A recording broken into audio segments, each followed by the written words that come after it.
Salut à tous, c'est Ciné Marvel. Bienvenue dans cette toute nouvelle vidéo qui n'est autre que la critique, d'abord sans, puis avec spoiler de la 8ème et dernière saison de Arrow.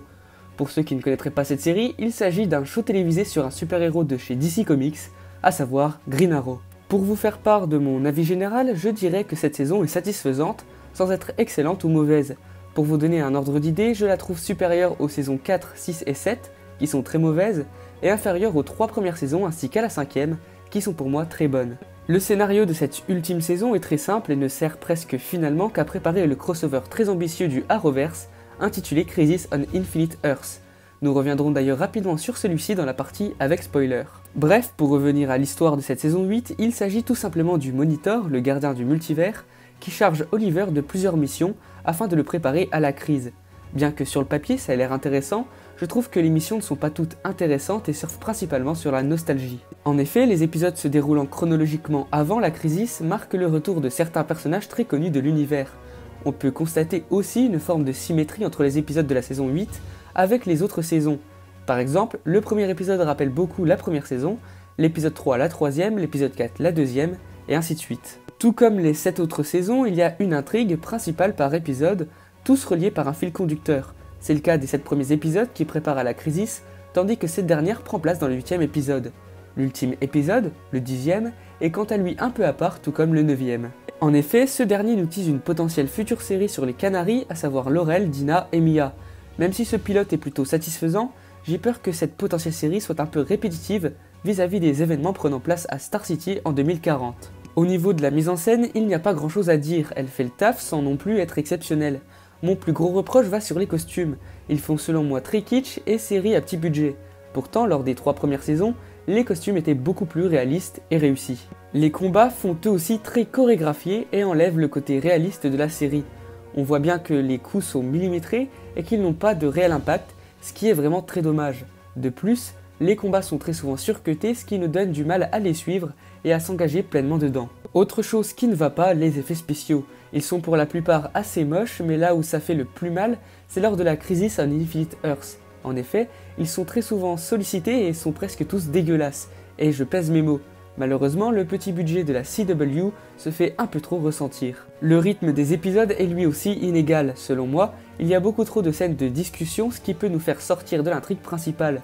Le crossover est quant à lui très bien rythmé, je ne me suis jamais fait chier devant, et ça c'est une bonne chose.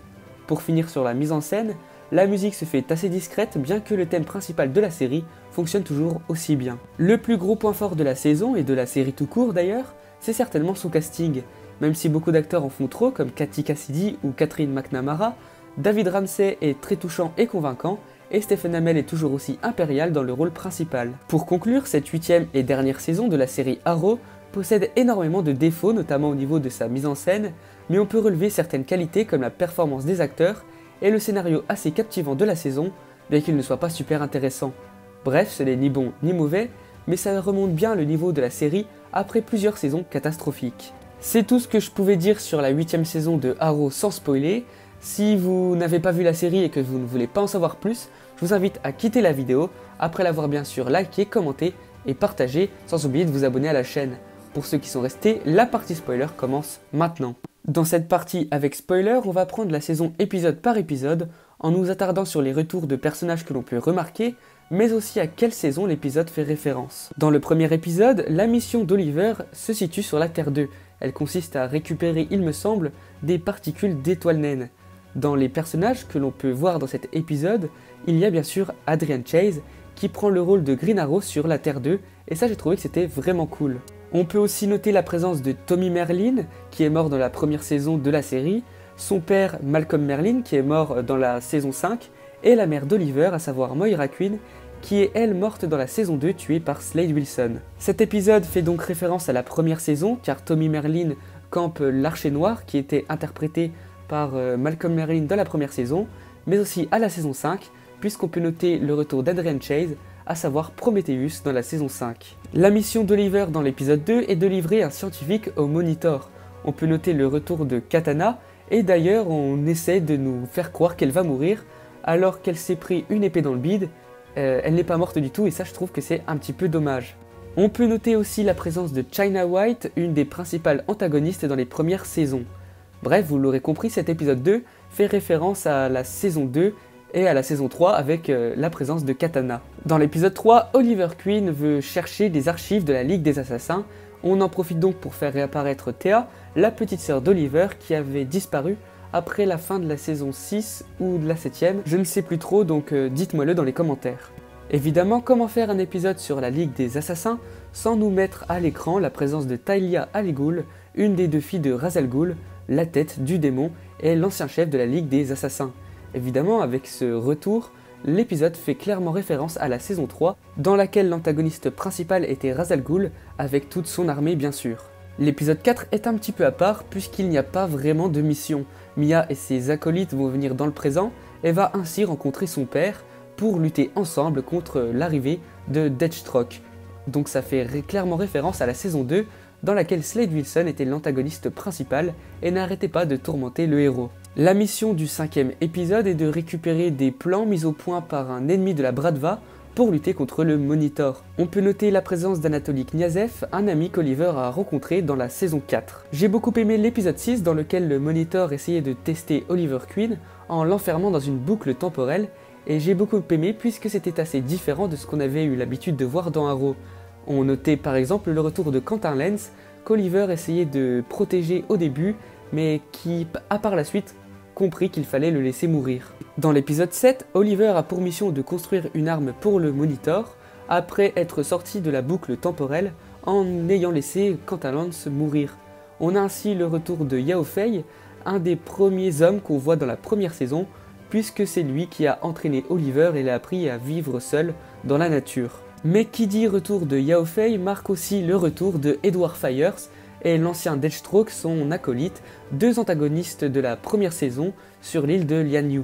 Avec tous ces retours et puis le retour aussi sur l'île, cet épisode fait clairement référence à la saison 1. On passe à l'épisode 8 qui n'est autre que la 4ème partie du gros crossover de chez Arrowverse, Crisis on Infinite Earths.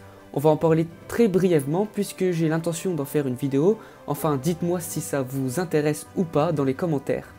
On peut d'abord noter que ce crossover est découpé un peu comme Infinity War et Endgame. En effet, au bout de 3 épisodes, les héros ont totalement perdu, ils ne sont plus que 7 dans l'univers, mais quelques mois après, ils vont réussir à sauver le multivers en parvenant à vaincre l'Anti-Monitor. Ce que j'ai beaucoup aimé dans cette crisis, c'est qu'il y avait de nombreuses références à l'univers DC en général. Par exemple, on avait la présence du Flash du Justice League, donc du DCEU, qui a rencontré le Flash du Arrowverse, et ça c'était plutôt sympa. On avait aussi un vieux Batman qui conservait les trophées de ses ennemis, donc on voyait une carte du Joker, le sceptre du Sphinx, ou encore si on regardait bien, un parapluie du Pingouin. Et à la fin du 5e épisode, on avait aussi la présence de la planète des Green Lanterns, et ça j'ai trouvé que c'était plutôt cool, surtout avec ce qui se passe dans l'épisode 10 de la saison 8, mais ça on en reparlera après. Et comment ne pas parler de la mort d'Oliver Queen, enfin des morts puisqu'il est décédé 2 fois. La première, c'est quand il a voulu sauver une planète et qu'il s'est battu contre tous les monstres de l'Anti-Monitor. J'ai trouvé cette mort plutôt cool, mais émotionnellement assez vide. La deuxième mort, après qu'il s'est transformé en spectre, est un petit peu plus touchante, mais trop rapide à mon goût, puisqu'il fait ses adieux à seulement Barry et Sarah. On est donc loin de la mort très émotionnelle de Iron Man dans Endgame. J'ai pas grand chose à dire sur l'épisode 9 qui se passe en 2040 et qui est uniquement concentré sur les Black Canary. Elles ont une mission, elles sauvent quelqu'un, et je n'ai pas grand chose à dire, c'est assez satisfaisant, et on va voir de quoi la série sera faite. Enfin, on termine sur l'épisode 10 qui signifie la fin de la série, et on a là le retour de nombreux personnages qui étaient morts et qui sont à nouveau vivants grâce au sacrifice d'Oliver. On a par exemple Moira Queen, Tommy Merlyn, mais aussi Emiko Queen, et ça j'ai trouvé que c'était plutôt cool, puisque c'était la principale antagoniste de la saison 7, mais aussi la demi-sœur d'Oliver, et j'ai beaucoup apprécié la voir dans cet épisode. Par contre, j'ai trouvé dommage le fait que de nombreux personnages soient à nouveau vivants, sauf Laurel, puisque elle est toujours morte, mais bon, on s'en fout puisqu'il y a la Laurel de Terre 2. On a aussi dans cet épisode le retour de Felicity, qu'on n'avait pas vu depuis le dernier épisode de la saison 7. Même si j'ai trouvé dommage le fait que la mort d'Oliver ne soit pas très émouvante, cet épisode en revanche lui était très émouvant, et ça c'est plutôt cool puisqu'il signe la fin de la série Arrow.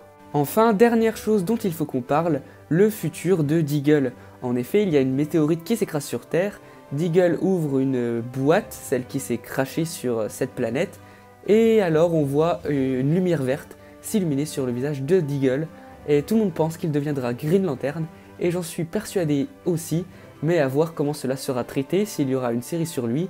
Enfin bref, pour le moment on ne sait rien, et je vous mettrai au courant dès que possible, ne vous inquiétez pas. C'est la fin de cette vidéo, j'espère qu'elle vous aura plu. Si c'est le cas, n'hésitez pas à la liker et à la partager. Et dites-moi dans les commentaires ce que vous pensez de cette 8ème saison de Arrow, si bien sûr vous l'avez vu. Vous pouvez aussi voter dans le lien qui s'affiche en haut à droite de votre écran. Abonnez-vous à la chaîne sans oublier la cloche des notifications, c'est super important, je compte sur vous et je vous en remercie d'avance si vous le faites. Quant à moi, je vous dis à la prochaine, salut!